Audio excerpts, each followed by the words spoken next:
Il n'est pas toujours simple d'économiser, n'est-ce pas? Bien qu'avec toute la bonne volonté qu'on peut avoir, ce n'est pas toujours aisé, ce n'est pas toujours simple de pouvoir économiser, sinon de pouvoir épargner. Alors, de par cette vidéo, je voulais vous partager 3 astuces qui m'ont permis à moi de pouvoir économiser, mais également qui ont permis à une dame qui gagnait 90 000 francs de salaire à pouvoir réaliser son projet. Elle avait un projet, il lui fallait une somme de 500 000 francs CFA, mais vous conviendrez bien avec moi qu'avec 90 000 francs comme revenu mensuel, il est mais vraiment très difficile de pouvoir réaliser son projet en une année. Pour elle, c'était ça. Son délai, elle voulait le faire en une année. Elle connaissait son projet, elle avait son objectif qualitatif. Donc, la raison de son projet, elle avait la valeur, d'accord? Elle avait déjà estimé la valeur de son projet qui était 500 000 francs, mais ses revenus ne lui permettaient pas de pouvoir réaliser son projet.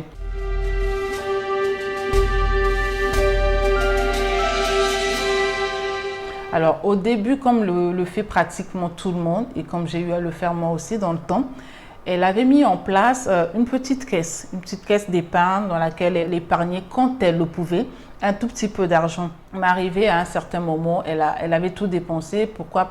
Compte tenu des situations qu'elle rencontrait, compte tenu des problématiques qui s'opposaient à elle. Donc, elle n'avait plus rien. Elle avait utilisé son épargne. Alors, elle s'est mise à se poser la question, comment est-ce que je ferai pour épargner? D'où notre rencontre. Donc, nous avons mis en place, elle m'a contacté, nous avons mis en place un plan d'action qui lui permettrait déjà, de connaître exactement par rapport à ses revenus, comment est-ce qu'elle pouvait faire pour épargner avec discipline. Travaillons sur cet onglet-là, nous avons compris qu'en fonction de ses charges fixes, et de ses charges variables, il était difficile pour elle de pouvoir réaliser son projet en une année. Mais ça lui tenait tellement à cœur de pouvoir le faire en une année qu'elle s'est dit qu'elle pouvait vraiment faire tout ce qu'il fallait pour qu'elle réalise ce projet qui la tenait vraiment à cœur. Donc, dans ce plan d'action, nous avons commencé par définir son objectif donc qualitatif, la raison de son épargne, le projet qu'elle avait, la valeur pour estimer exactement si c'est cette valeur-là qu'il fallait par rapport à son projet et enfin le délai qu'elle connaissait déjà. Elle voulait le faire en 12 mois, donc une année. Travaillant de 8h à 14h, nous avons fait un planning comme quoi les après-midi, elle était libre. Enseignante de carrière, elle s'est dit, nous avons mis en place donc des actions comme je disais et il fallait pour elle qu'elle prospecte pour s'occuper ses après-midi et pouvoir vendre ses services. Elle a commencé à prospecter, en tout cas elle est passée à l'action parce que ce n'est pas tout d'avoir un objectif qualitatif et quantitatif. Également les délais, il faut bien passer à l'action.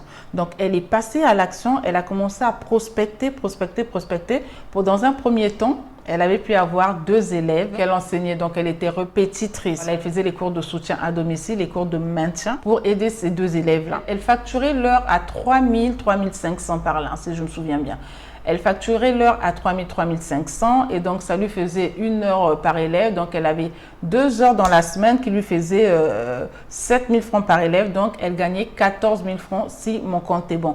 14 000 francs chaque semaine. Et 14 000 francs chaque semaine, je vais le calculer avec vous ici pour que nous connaissions le mois. Donc, si dans la semaine, elle a 14 000 francs et le mois, ça lui faisait 56 000 francs de revenus supplémentaires au salaire qu'elle gagnait. Donc, elle commençait à avoir un peu plus confiance, plus d'assurance et ses champs d'action s'étant étendus, elle a mis plus d'énergie. Dans cette énergie qu'elle avait mis en plus, elle a continué à prospecter et elle faisait tout pour satisfaire les parents de ces élèves-là qui, eux, étaient devenus prescripteurs auprès d'autres parents. Donc, pour faire bref, elle a pu avoir 4 élèves qu'elle enseignait et pour limiter ses charges en termes de transport, en termes d'énergie, parce que 1 heure par élève plutôt, ça lui faisait 4 élèves, donc elle aurait 4 heures. Donc, elle a encore bien analysé. Tout ça, c'est dans l'organisation, ok?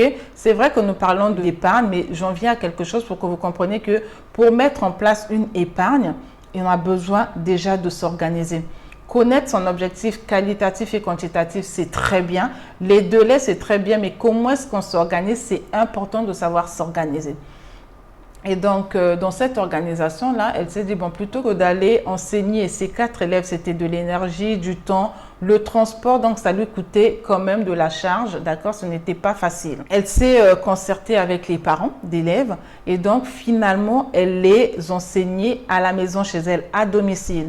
Donc, chaque parent venait déposer les enfants chez elle à domicile, ce qui lui faisait déjà une économie en termes de transport, en termes d'énergie, parce qu'elle avait 1 heure avec les 4 enfants, et dans la semaine, donc c'est 2 heures avec les 4 enfants. Mais avec cette organisation qui était superbement bien réfléchie et faite, elle se retrouvait avec 112 000 francs, d'accord, de revenus supplémentaires en dehors de son salaire. Donc, je ne sais pas si vous voyez où est-ce que ça peut aller quand on est discipliné, quand on est organisé. Donc, de 90 000 francs, elle avait 112 000 francs par mois qui s'ajoutaient à ses revenus, ce qui lui donnait 200 000 francs, donc précisément 202 000 francs. Avec ces 202 000 francs, nous avons mis en place un plan d'épargne 52 semaines. Alors ici, je veux dire ici par ce plan d'épargne que tout le monde est capable de le faire, quel que soit le salaire que vous gagnez. Si avec elle, par exemple, ces 90 000, ce n'était pas suffisant par rapport à ses charges, par rapport à son train de vie, c'est de toujours voir la possibilité d'élargir ses champs d'action. Parce que ce n'est pas toujours évident quand on est resté longtemps. Je veux dire, on a un certain mode de vie, de le changer du jour au lendemain, ça demande beaucoup de sacrifices, ça demande de travailler sur son caractère. Et cette dame-là, elle savait exactement ce qu'elle voulait. Donc, tout va déjà de vous, de savoir ce que vous voulez exactement. Parce que quel que soit le conseil qu'on pourra vous donner, si vous-même, vous n'êtes pas capable de savoir ce que vous voulez, il vous sera difficile de passer à l'action. Et donc, elle avait 202 000 francs. Nous avons mis en place un plan d'épargne, sachant qu'elle voulait 500 000 francs pour son projet. Donc, nous avons mis en place un plan d'action. Donc, ici, sur ce tableau-ci que vous voyez, vous avez la possibilité, c'est un tableau, d'accord, vous voyez ici, défi épargne 52 semaines. D'accord? Alors, ici, vous voyez qu'il y a un montant de 5 000 francs. Je vous explique déjà la démarche. Le chiffre 1 que vous voyez ici représente la semaine. Donc, chaque semaine ici est marquée par un chiffre. La semaine 1, la semaine 2, la semaine 3. Et le montant que vous définissez pour votre épargne est incrémenté, d'accord, multiplié par le numéro de la semaine. Donc, la semaine 1, pour elle, le plan que nous avons fait ensemble avec elle en fonction de ce qu'elle gagnait, c'était que à la première semaine, elle épargnait 500 francs. Ça peut paraître, ben oui, 500 francs, tout le monde peut le faire. Oui, d'accord, c'est très bien. Mais ça va de soi avec ce que vous avez déjà comme revenu aujourd'hui. Donc, repartons sur elle, nous avions mis 500 francs. Et quand nous arrivons jusqu'à la fin, vous pouvez voir ici, la deuxième semaine, d'accord, ça s'incrémente. Donc, les 500 multipliés par la deuxième semaine, ça lui donne 1000 francs. Au fur et à mesure, 500 multipliés par la troisième semaine, nous sommes à 1500. Et jusqu'à la 52e semaine. Au début, encore, ça peut être facile. Mais au fur et à mesure que les semaines s'incrémentent en fonction du montant, ben, ça devient beaucoup plus important. Et pour une personne qui gagne 90 000 francs de salaire, avoir une épargne où à la semaine 24, vous êtes à 45 000 francs, même à la semaine déjà 20, vous êtes à 37 000 francs, ce n'est pas évident. Donc, ça demande vraiment de pouvoir voir ses compétences et de proposer soit ses services ou ses produits en dehors de son emploi ou de son entreprise. Voir vraiment comment multiplier les stratégies, élargir les champs d'action pour pouvoir épargner et voilà, réaliser votre projet. Donc, ici, au fur et à mesure, ça s'incrémente. La semaine 35, 67 000 francs. OK. La semaine 39, 75 000 francs. Donc, si elle restait avec, elle se contentait de ces 90 000 francs, elle n'aurait pas pu tenir jusqu'à la 52e semaine. Et vous voyez ici à la fin que, pourtant, son projet était de 500 000 francs CFA. Mais avec la discipline, avec la prospection, avec l'élargissement de ses champs d'action, elle avait pu en une année épargner 703 000. Oui, 703 000 tel que vous voyez sur ce tableau. Et elle, avec une personne qui gagnait 90 000 francs de salaire, qui a compris son plan, qui l'a vraiment, qui est passé à l'action et qui s'est disciplinée. elle a pu avoir 703 000. Donc, 203 000 de plus que le montant idéal qu'il lui fallait pour son projet. N'est-ce pas que c'est super? Donc, ce n'est pas toujours une question de salaire ou de revenus qui peut empêcher une personne à épargner ou à économiser. C'est vrai que les situations, nous les rencontrons tout le temps, mais avec de la discipline, en passant à l'action, en sortant de sa zone de confort, on peut, et c'est toujours possible quand on le veut, d'aller plus loin. Ok, ça c'est un exemple pour elle qui gagnait ce montant-là. Donc avec ces 200 000 francs de revenus qu'elle arrivait à avoir chaque fin du mois parce qu'elle avait mis en place une entreprise, d'accord, pour laquelle elle enseignait des enfants à domicile. Avec cette bonne organisation, cette bonne discipline, elle a pu avoir 200 000 francs et de revenus chaque fin du mois.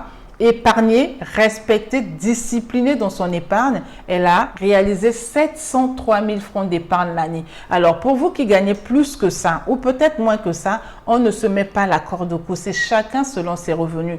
Et en plus, au-delà des revenus, mais chacun selon son projet.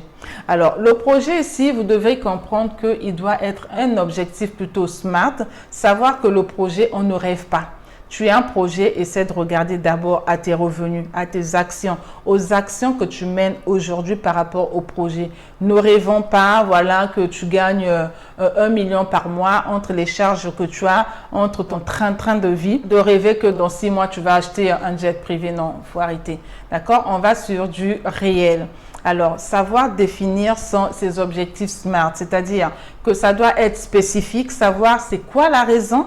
Pourquoi est-ce que vous voulez le faire? Mesurable, quantifié, d'accord? Atteignable, ça c'est important. Faisons ce que nous pouvons réaliser. N'allons pas au-delà de rêver, comme je disais tout à l'heure, de rêver d'acheter un bateau, d'autant plus que tu n'as même pas encore acheté un vélo. Non, restons vraiment concentrés. Ok, donc que ça soit atteignable, que ça soit réalisable dans les temps. Voilà pourquoi le délai est important dans les objectifs que vous vous fixez.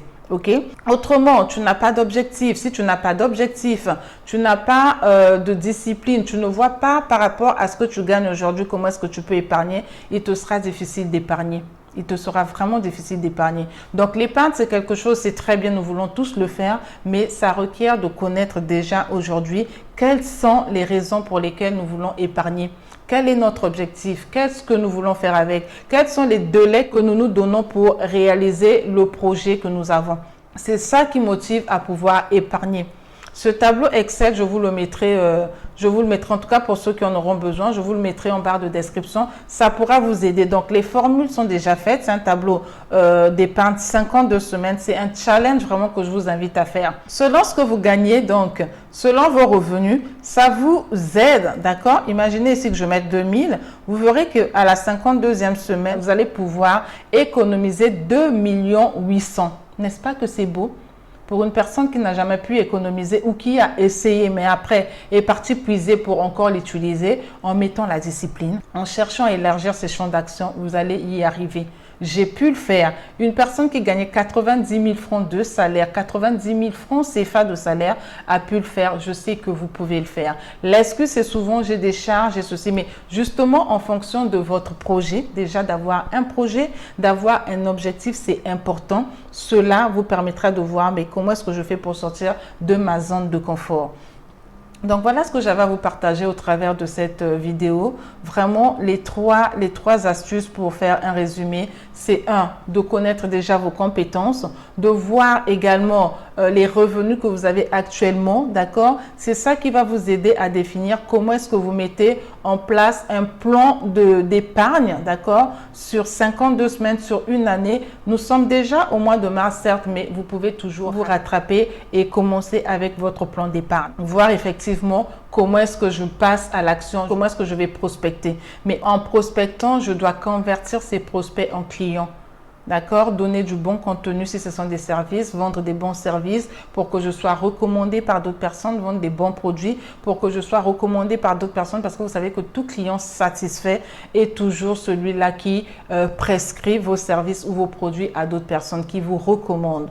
Je parle ici de prescription, de recommandation parce qu'on ne peut pas penser épargne en restant en se contentant des revenus que l'on a aujourd'hui.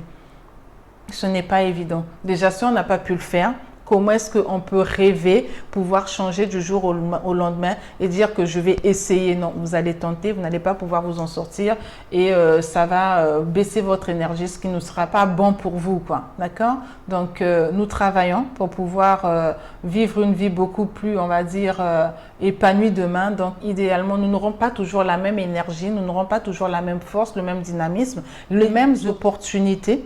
Oui, ça c'est important. Nous n'aurons pas toujours les mêmes opportunités. Et aujourd'hui, avec tout ce qui se passe, demeurer dans sa zone de confort ou se contenter simplement des revenus que l'on a, surtout quand on n'en a qu'un seul, c'est dangereux. C'est vraiment dangereux. Donc ici, je vous invite, en tout cas, je vous invite à pouvoir regarder déjà ce que vous avez. Si vous arrivez à épargner avec les revenus que vous gagnez, continuez dans ce sens-là. Mais challengez-vous.